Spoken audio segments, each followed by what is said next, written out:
อันนี้จะเป็นห้วยแล้วก็ขึ้นภูขึ้นไป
งามหนอน้ำใจบ่แห้งแล้งมีสาวงามเมืองหุ่นยังมีบ่อน้ำอุ่นที่เมืองนาหมอน้ำของยามแลงสวยงามกระดอไปสมได้หนอที่เมืองปากแดงเมืองลางามล้ำพาเจ้าสิงห์คำศักดิ์สิทธิ์อย่างแหงงานบุญเดือนสี่อยู่ที่เมืองแบงวัดบ้านนาแม่ก็สาลือไกลสาวอุดมใสงามทางน้ำใจธรรมศาสตร์เป็นหนึ่งอยู่ที่เมืองไซก็งามสุดซึ้งน้ำตกตาดบ้านกัดพระธาตุผู้ไซสวัสดีทุกคนตอนนี้พวกเราก็ยังอยู่ที่เมืองหุ่นแขวงอุดมไซขณะนี้พวกเรากำลังจะเดินทางไปที่บ้านนาเสียงดีนะเป็นบ้านที่ใหญ่ว่าสั้นห่างจากตัวเมืองหุ่นไปบ้านนาเชียงดีประมาณ26 กิโลเมตรนะตอนนี้พวกเราก็ได้เดินทางมาฮอดระหว่างทางเนาะอีก7 กิโลเมตรก็จะฮอดบ้านนาเชียงดีมีป้ายอยู่ท่านนะก็ขณะนี้พวกเรามาจอดรถเบิ่งวิวประคำงามคลิปวิดีโอนี้ก็เชื่อมต่อมาจากคลิปวิดีโอที่แล้วนะที่พวกเราขี่รถขึ้นภูมาแล้วก็พาทุกคนไปเบิ่งป่าไม้ดำเทียนนะตอนนี้ปาดินก็ยังอยู่กับอันลาเซาเนาะเป็น YouTube เบอร์คนหนึ่งที่อยู่เมืองหุ่นแห่งนี้นะอันนี้กับน้องลาเซานะฝากติดตามช่องนี้ทุกคนเด้อซึ่งในคลิปวิดีโอนี้เขาก็สิพาช่องประดับดินนี้ไปที่บ้านนาเสียงดีเนาะเป็นหมู่บ้านที่ใหญ่เนาะทุกคนเนาะแคบเท่าเป็นเมืองได้เลยเนาะอาจจะกลายเป็นเมืองหนึ่งในอนาคตนะในอนาคตอาจจะเป็นเมืองนึงก็ได้เนาะอุดมไซอาจจะมี8 เมืองก็ได้เนาะในอนาคต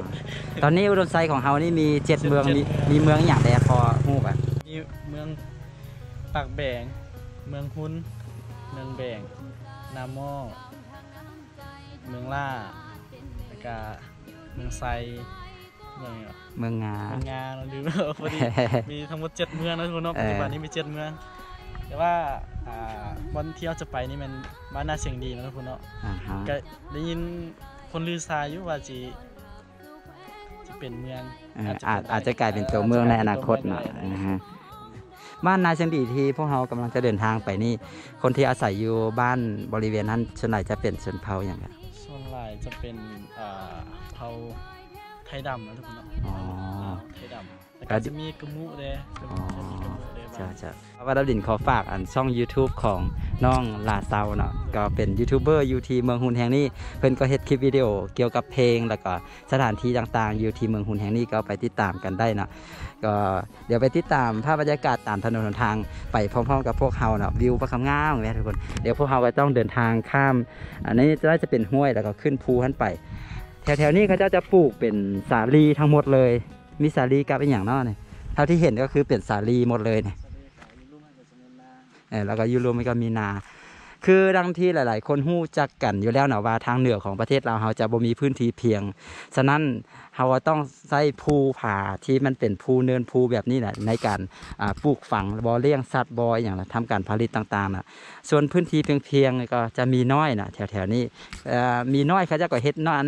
ถึงจะมีน้อยเขาจะก็เฮ็ดนาตามน้อยนะบ่ไหนมีทงเพียงหลายๆเขาจะก็เฮ็ดนาหลายแถวเมืองแบ่งบ่ที่มีนาหลายๆแถวนี้ก็ส่วนใหญ่ก็จะปลูกสาลีกันนะก็ว่ามายาแล้วเดี๋ยวปาดินจะเดินทางแล้วนะเดี๋ยวพอจะเดินทางไปพร้อมๆกันมีสาวงามเมืองหุ่นยังมีบ่อน้ำอุ่นที่เมืองนาหมอน้ำของยามแลงสวยงามกระด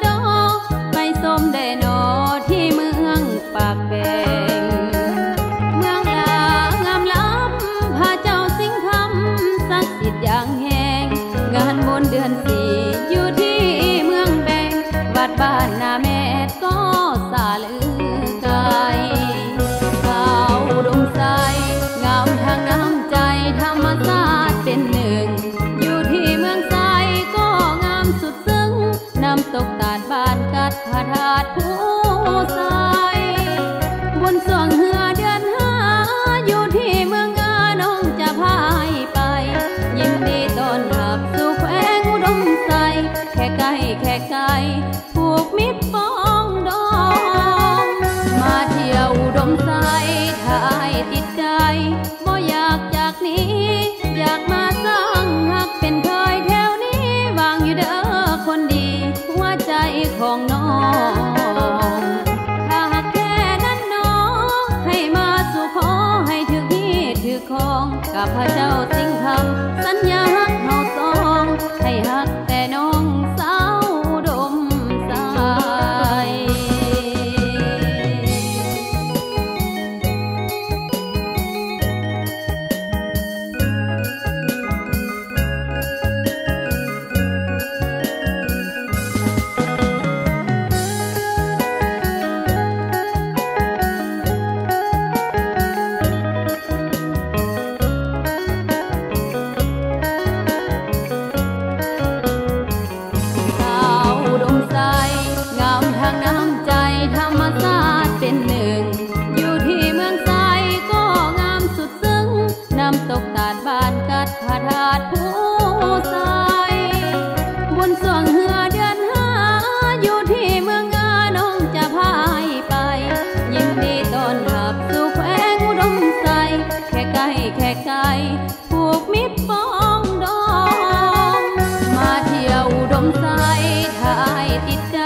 กับพระเจ้าสิงห์คำสัญญาฮักเฮาสองให้ฮักแต่น้องสาวอุดมใจ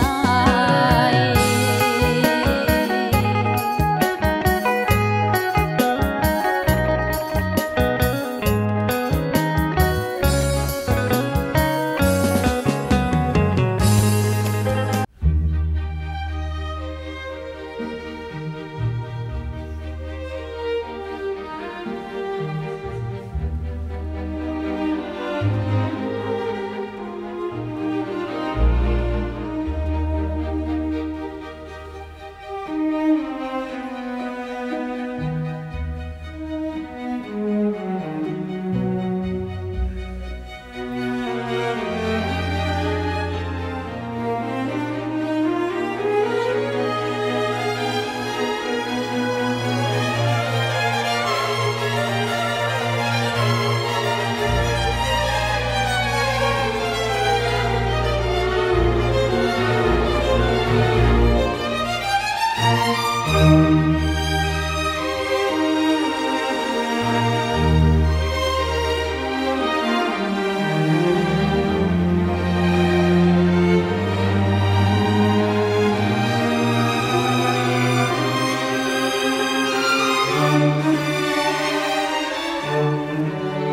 สาวได้พา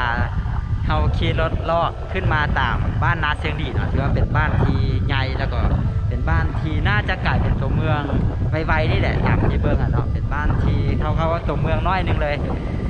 แล้วนี่พวกเราได้ขี่รถลงมาฮอดที่อ่างเก็บน้ำนาเชียงดีนะทุกคนอันนี้เป็นอ่าง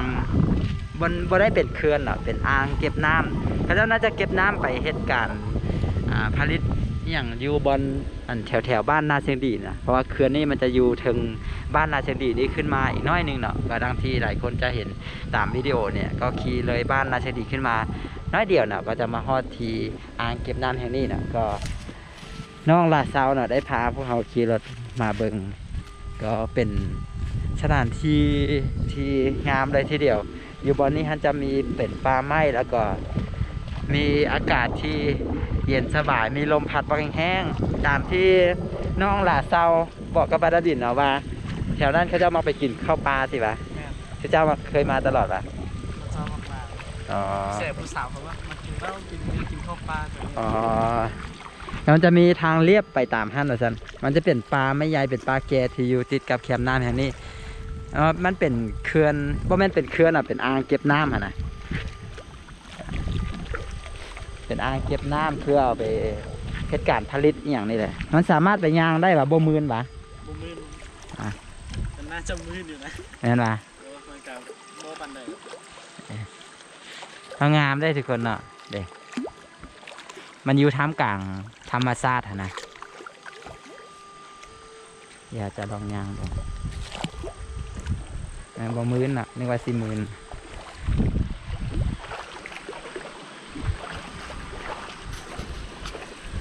บ่มืนจะตีวะระวังได้มืนได้ทุกคนจะเป็นแบบนี้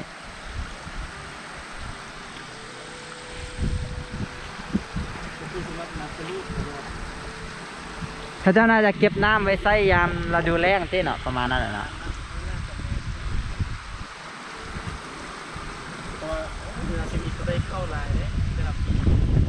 โอ้ทงนาข้าเจ้านั่นเขาขี่รถลงภูมา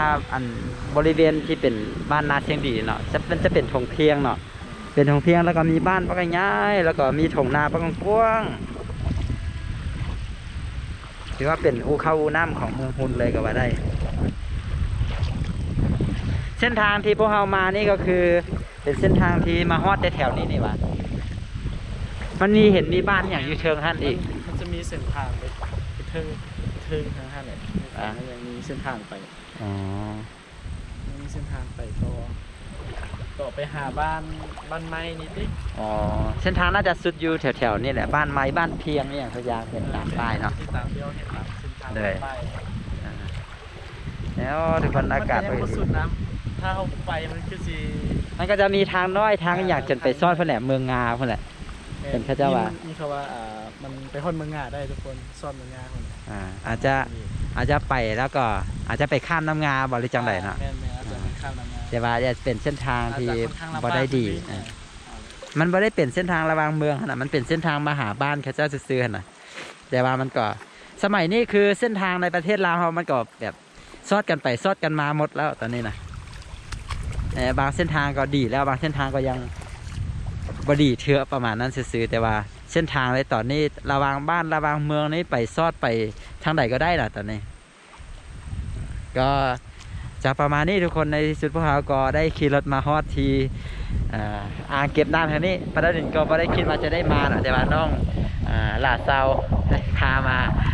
มาเรื่อยๆเนาะก็เบิ่งวิวตามถนนทางวิวต่างธรรมชาติมางามเนาะก็เลยว่าขี่รถกันมาเรื่อยๆเดี๋ยวเขาจะจบวิดีโอนี้ไว้แต่เพียงเท่านี้เนาะก็ทั้งหมดนั้นก็ต้องขอเข้าใจน้องลาซาวเนาะยูทูบเบอร์เมืองฮุนแขวโหลดไซของพวกเขาที่พาปราดินขี่รถเลาะมาเนาะก็อย่าลืมไปติดตามช่องของน้องเพื่อนได้เนาะที่ชื่อว่าช่องลาซาวX2 นะเดี๋ยวปราดินจะขึ้นแคปชั่นให้ตืมเนาะก็ไปติดตามกันได้ช่องของเพื่อนก็จะมีทั้งเพลงแล้วก็มีทั้งวิถีชีวิตก็ไปติดตามกันได้นะก็จะจบวิดีโอนี้ไว้แต่เพียงเท่านี้ขอขอบใจทุกคนที่เข้ามาเบิ่งเดี๋ยวไปติดตามกันวิดีโอต่อไปเด้อสำหรับวิดีโอนี้สบายดี